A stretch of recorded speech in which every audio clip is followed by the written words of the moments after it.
Allahu Ekber.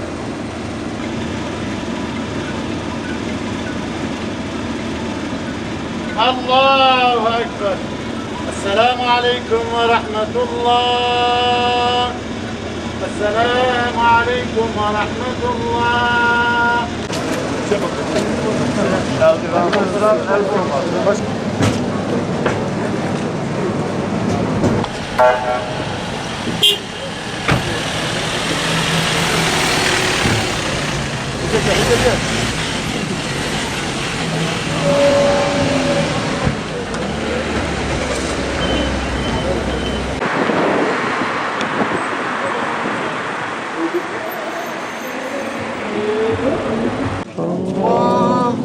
Abi baş bu tarafta olsun ha. Baş, aynı bir dakika.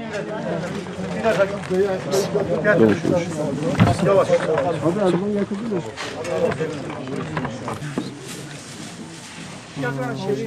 أعوذ بالله من الشيطان الرجيم. Abi bir kişi daha için Ferit teyze. Abi girme.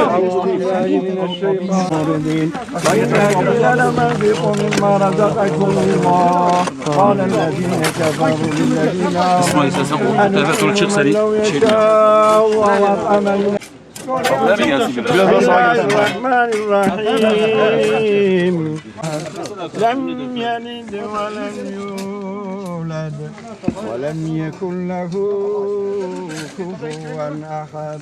وبالمؤمنات أخواتا ربي الله لا إله إلا هو عليه توكلت وهو رب العرش العظيم اللهم ثبته على الجواب. Değerli Müslümanlar, Hacı Celal merhum hakkında ne buyuruyorsunuz?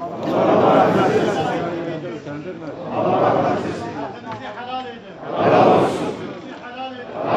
Hakkınızı helal edin. Allah hepinizden razı olsun. Biz şahidiz ki ömrünü, hayatını, her şeyini İslam'a adadı. Yalan bilmez, hile bilmez, tuzak bilmez. Müslümanların en sıkıntılı günlerinde bile bütün Müslüman kardeşlerine, dostlarına koşan biriydi. İyilikten başka biz hiçbir şey onda görmedik. Biz şahidiz ki Allah'a kuldu, dünyalık hiçbir menfaat istemiyordu.